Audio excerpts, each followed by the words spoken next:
24, 2025, gagawa ako ng dragon fruits with banana, no? Ito yung sangkap ko. Galagyan ko ng gatas, Quaker Oats, tsaka ito, banana, then dragon fruits. I-shake ko. Ito yung ready na tools. Shake. Blender akong ready. Lalagay ko na lahat isa-isa yan.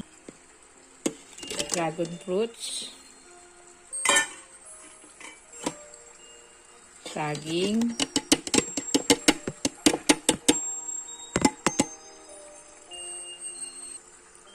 Per brand na, ayan.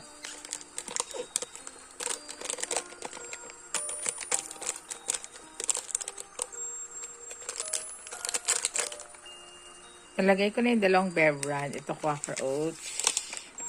Ito yung almusal ko today, no? Sa gustong gumaya, yan. Tapos mag-ready ka ng tubig.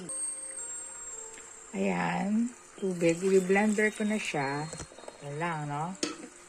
Sasaksak ko muna yung blender. Ayan, i-blender ko na siya.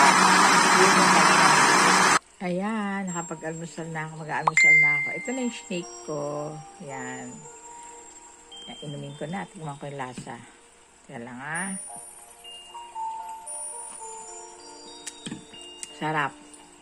Hindi mo na kailangan asukal kasi nga yung saging matamis na.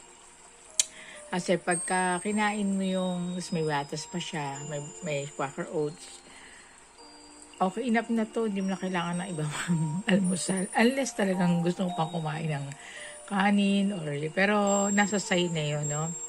Gawin mo na lang juice to. Pero masarap na siya. Ito na mismo complete na to. May Quaker Oats kasi to eh.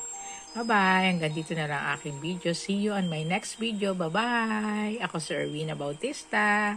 Don't forget to subscribe to my YouTube channel. Bye-bye!